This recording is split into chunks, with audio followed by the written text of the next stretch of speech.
조갑제TV 시청자 여러분 안녕하십니까. 7월 15일 7월 15일 오전 12시입니다. 현지 시간으로 내일 헬싱키에서 트럼프 푸틴 회담이 열립니다. 이 회담이 아주 논쟁거리가 되고 있습니다. 미국에서는 이틀 전에 뮬러 특검이 12명의 러시아 군 정보기관 요원 12명을 기소를 했습니다. 12명. GRU라는 군 정보기관 소속 12명입니다. 이 12명이 2016년 미국 대통령 선거에 개입을 해가지고 힐러리를 떨어뜨리고 트럼프를 당선시키기 위해서 힐러리의 개인 PC 그리고 민주당 전국위원회 그리고 민주당 의회 선거운동본부의 컴퓨터 이메일로 접근해 가지고 해킹을 해 가지고 많은 자료를 위키리크스에 띄워 가지고 공개되도록 함으로써 트럼프를 도와줬다, 즉 선거에 개입했다 하는 혐의를 잡고 12명을 기소를 했습니다. 이 12명은 지금 러시아에 돌아가 있습니다. 러시아에 있습니다. 러시아. 그래서 이런 타이밍에서 푸틴이 트럼프를 만나면 어떻게 나올 것이냐, 또 트럼프가 푸틴에게 뭘 이야기할 것이냐가 관심이 집중되고 있습니다. 그런데 미국 민주당에서는 야당이죠. 이런 분위기에서는 회담을 하면 안 된다. 국익을 망치게 된다. 더구나 사이버상에서 침략 행위를 한 자와 만나가지고 웃고 악수하면 되겠느냐, 이렇게 반대하는 사람들도 많은데 폼페이오 국무장관은 만나는 것이 미국의 국가 이익에 도움이 된다라고 이야기를 했습니다. 그럼 만나서 뭘 이야기해야 되느냐? 민주당에서는 트럼프가 푸틴에게 그 12명의 범죄자를 인도하라 라고 요구를 해야 된다. 그런데 트럼프는 이미 나토 회의에 참석해 가지고 그 질문이 나오니까 내가 물론 푸틴에게 한다. 그러나 그런 일이 없었다고 하면 내가 더 할 말이 없다. 내가 할 수 있는 이야기는 앞으로 그런 짓 하지 마라 라는 이야기밖에 없다. 이렇게 이야기를 했습니다. 그럴까요? 하려면 얼마든지 할 수 있죠. 러시아에 대해서 제재를 해야죠. 제재를 더 강화하면 되는 것이죠. 지금 우크라이나의 크림 반도를 침략해가지고 강탈한 걸 가지고 국제사회에서 러시아에 대한 제재를 하고 있는데 그걸 더 강화하면 되죠. 할 수 있는 방법이 많죠. 더구나 대통령 선거에 적국의 정보기관이 개입해가지고 이 공작하는 것은 말하자면 주권 침해입니다. 주권 침해. 국민들이 가장 중요한 주권 행사를 왜곡시키는 거니까요. 그런데 트럼프는 트위터를 통해서 특검의 발표 직후에 놀랍게도 푸틴을 공격하는 게 아니라 오히려 오바마를 공격을 했습니다.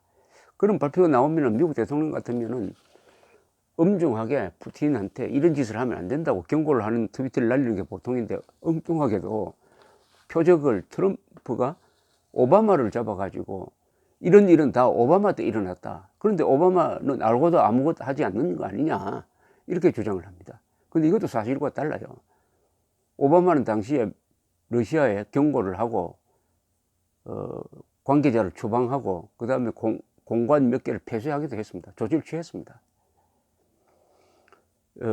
독재자와 만나는 민주적 지도자는 도덕적 기준을 상실해버리면 아주 힘이 없습니다. 이 독재자와 민주적 지도자가 만나면은 독재자가 유리한 게 몇 가지가 있습니다. 첫째, 언론을 의식 안 해도 됩니다. 그러나 민주국가의 지도자는 언론을 의식을 해야 됩니다.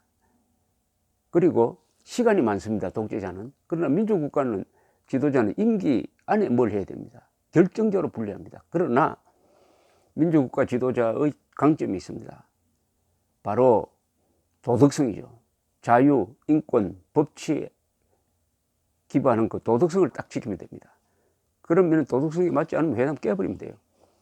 레이건이 그런 1986년 아이슬란드 레이캬빅에서 만났을 때 조건이 맞지 않으니까 회담을 깨버렸습니다. 고르바초프와의 회담이었는데 그 깬 게 오히려 세계를 바꿨습니다. 고르바초프는 더 이상 레이건을 압박해가지고 당시에 진행되고 있던 별들의 전쟁 SDI를 포기시킬 수 없겠구나 생각하고 이제 미국과의 군비 경쟁은 안 되겠다.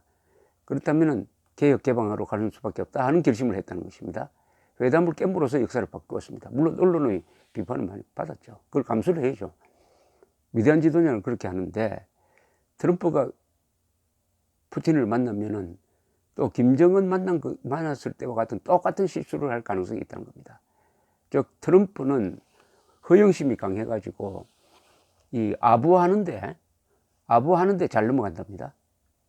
그리고 회담에 임하기 전에 디테일한 쟁점을 공부를 해가지고 가서 만나야 되는데 그런 보고를 받기 싫어한다고 합니다. 김정은한테 당한 이유가 바로 그겁니다. 공부를 하지 않고 갔어요. 트럼프가 북한 문제에서 비핵화라는 용어는 이런 의미로 쓰인다는 걸 모르고 비핵화, 당연히 북한은 비핵화지. 이런 식으로 가서 합의를 덜컹 해놓았는데 그게 보면은 북한의 핵 보유국을 인정한 합의입니다. 인정한 합의입니다. 일종의 노예 문서가 됐어요. 김정은이는 이제 싱가포르 합의를 가지고 와가지고 종전 선언하자. 우리에 대한 체제 안전을 보장하라. 한미동맹 해체하라. 평화협정 하자. 얼마든지 주장하면서 한반도의 비핵화를 위해서 공동 노력하자. 그건 천천히 하자. 이렇게 주장할 수 있게 된 것입니다. 이게 다 공부 안 한 트럼프가 공부 많이 하고 오는 이 독재자한테 당하는 그 위험성이 있다는 거죠. 더구나 트럼프는 이번에 나토 회담에 참석해가지고 말썽꾸러기 역할만 했습니다. 이틀째 회담에는 30분 늦게 나갔습니다. 30분 늦게. 이게 처음이 아닙니다. 퀘벡 회담 때, 퀘벡 G7 회담 때도 늦게 참석을 했습니다. 미국 대통령은 늦게 참석해도 된다. 아무런 변명도 하지 않고 설명도 하지 않고 늦게 참석을 했습니다. 와가지고 외국 무방국 수상을 아주 욕보이는 일을 주로 했습니다. 메르켈에게는 러시아 가스관을 통해서 러시아의 에너지를 받아 쓴다면서 독일은 러시아의 포로가 되었다 이런 이야기를 했습니다. 독일이 왜 러시아의 포로입니까? 아니죠. 그런 과장을 했어요. 면전에서. 그러니까 메르켈은 원래 그분이 포카페이스입니다. 표정이 별로 없어요. 거기에 대해서 정면 반박하지 않고 나는 동독에서 살았기 때문에 러시아의 포로가 된다는 것은 뭔지 잘 안다. 그러나 지금 독일은 모든 결정을 독자적으로 한다. 이렇게 점잖게 이야기했습니다. 또 지금 아주 브렉시트 문제로 어려움을 겪고 있는 이 메이 영국 수상을 겨냥을 해가지고 만나기 전에 기자회견에서 메이 수상이 지금 하는 식으로 가면 앞으로 미국과 영국 사이의 이 무역협정 그거 안 될 거다 이렇게 아주 공갈을 쳤습니다. 그러니까 이럴 수가 있느냐고 여론이 돌아가니까 또 메이 수상 만났을 때는 메이 수상이 브렉시트에 대해서 무슨 결정을 하든지 좋다라고 또 180도 이야기를 바꿔버리고 말았습니다. 그렇게 한 것은 메이 수상이 환영 연설에서 아주 근사하게 트럼프를 띄워주니까 그렇게 마음이 싹 돌았다고 합니다. 그러니까 트럼프를 조종하는 방법을 북한도 잘 알고 특히 김계관이 잘 알고 그 다음에 푸틴이 잘 연구해가지고 나올 겁니다. 더구나 이 회담이 맨 처음에는 배석자 없이 1대1로 통역만 데리고 이루어집니다. 이거 굉장히 위험합니다. 바로잡을 방법이 없습니다. 그렇게 되면. 더구나 나토에 가서 트럼프 대통령은 허위사실이라고 할 수밖에 없는 발표를 또 했어요. 나토에 성과가 있었다. 이번에 군사비를 증액하기로 했다. 이렇게 이야기했는데 그게 사실이 아닌 걸로 밝혀졌습니다. 나토가 합의한 것은 2% GDP의 2%를 국방비를 지출한다. 그것을 재확인한 것밖에 없습니다. 재확인. 또 나토가 러시아의 위협적인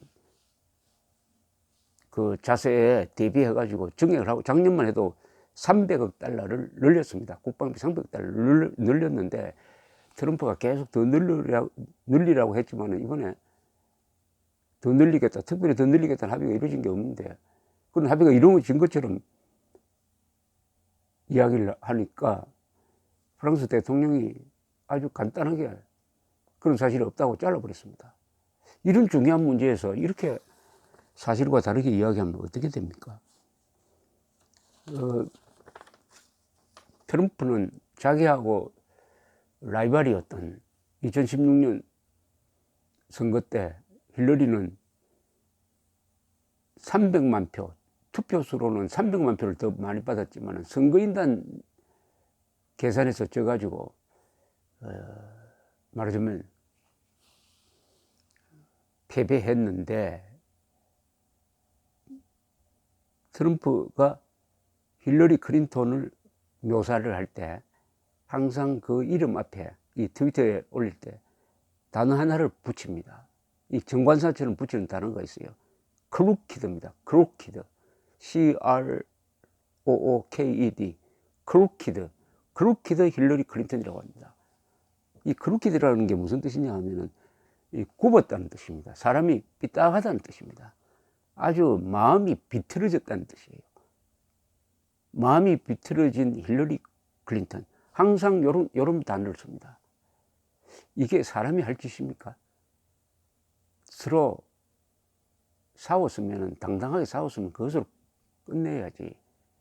진 사람에게 이런 악담을 하는 사람이 헬싱키에서 푸틴을 만납니다. 푸틴은 정적을 암살하는 사람이에요. 기자도 암살하는 사람입니다. 헬싱키 장소도 잘못 정해졌어요. 헬싱키는 핀란드인데 이게 러시아 옆에 있다 보니까 러시아에 눈치를 보지 않을 수 없게 돼 가지고 그게 용어가 핀란드화라는 용어가 만들어진, 그러니까 핀란드의 러시아의 종속적인 핀란드에 헬싱키에 트럼프가 간다는 것은 푸틴이 트럼프를 핀란드처럼 만들겠다 하는 그런 상징적 상징성도 있습니다. 왜 그 자리에 갑니까? 하여튼 공부하지 않아 가지고 김정은에게 당했던 트럼프가 푸틴에게 당하면은 이게 돌고 돌아서 우리한테 유리할 거 하나도 없습니다. 독재자를 강화시켜 주는 겁니다. 이 독재자 전성시대를 만들게 됩니다. 잘못하면은 독재자 전성시대. 푸틴, 시진핑, 김정은, 두테르테, 에르도안 같은 이 독재자 전성시대를 만드는 일에 자유를 순간가치로 여기는 미국 대통령이 거들어주면 되겠습니까? 걱정스러운 마음으로 한번 지켜보기로 하겠습니다. 감사합니다.